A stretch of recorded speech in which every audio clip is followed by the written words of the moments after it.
sovereignty as individuals to authority, the more we have the chaos and disorder of what we have today as a result of government.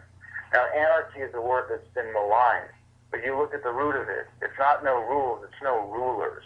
It's self-government. It's about ruling your own life. And it's got the double meaning of chaos and disorder. But that's the trick, because if anything, chaos and disorder comes from rulers and authority that's out of control. That's what we have today. Every time, yeah. You know, I got a question that's been dogging me for years, and it is this.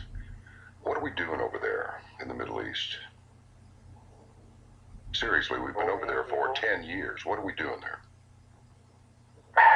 The government will fill every opportunity provided by circumstance to take advantage of people. And you know, even with as horrific as this is, and I go back to the first Gulf War for the great statistic of 500,000 Iraqi children died from sanctions from lack of access to adequate nutrition and medical care.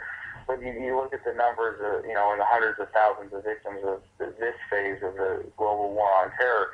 And if anything, it is an incredible measure of the humility and forgiveness of the Muslim world, of the Arab world in general, that there hasn't been more real terrorism in the United States, that most of what we've dealt with has been contrived. Well, that pretty much says it all, doesn't it? Because, I mean, you're not the only one thinking this, and you're not the only one saying it. It's just not being said loud enough. I'm just wondering how long we're going to stay over there. I understand that every place that we've been into that we're now leaving, the violence just ramps up big time the moment that we start to leave. And I'm wondering what was accomplished here.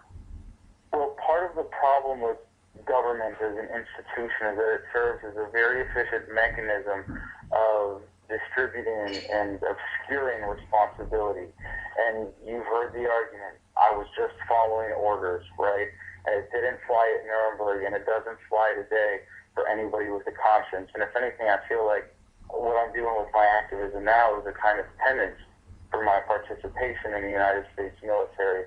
And I want to say to all the people who are still in the military right now who know that what I'm saying is true, is that you can apply for conscientious objector status.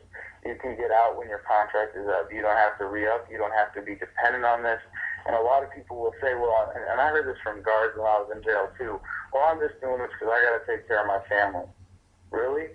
You're selling your soul to government? Really? You're taking a paycheck to do immoral things, to be a part of the system in order to take care of your family, and you're coming home with that kind of energy to your kids, and you're creating that kind of world for them where they're going to face the same lack of options because you didn't have the guts to stand up for what is right and what is just. You didn't have the guts to stand up and say, I'm going to do the right thing. Instead, you cowered behind saying, I'm just doing my job, or I'm just getting a paycheck. And that's part of the problem. We need to stand up and realize the implications of our actions and understand that actions have consequences and that there is no escaping culpability because you were just following orders or because that's the law, because some politician wrote it down on a piece of paper and voted for it. That's not an excuse. And I think the more people realize that and start living by these values of nonviolence, at least of non-aggression, the sooner we're going to create the kind of world that humanity is destined to achieve, of a voluntary, stateless, peaceful, harmonious, by one definition, anarchist, voluntary, stateless society. But it's coming, with or without you, one way or another. I firmly believe that humanity marches on. This is the destiny of the species, and because it's from nothing else than what I believe is a fundamental force of nature, that cooperative relationships are superior to coercive or violent relationships. They are going to come to be the dominant paradigm because they will succeed where violence and aggression fails. So, ultimately, it comes down to people as individuals.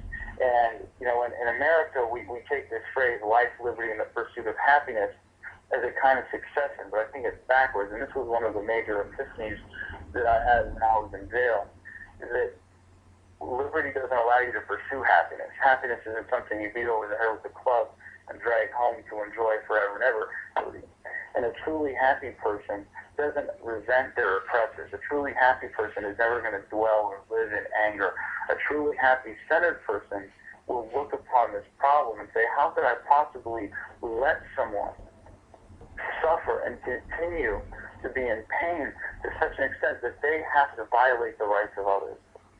How could I possibly not share the joy of living that I experience with them? How could I possibly go on and see them suffer when I could be empowering them? And that's the real important part about what I want to bring to people, is that message of fundamental empowerment, that you can choose to be happy. You can choose to live your life by your values, by the way that you want to live them. And if you're happy, KSRO.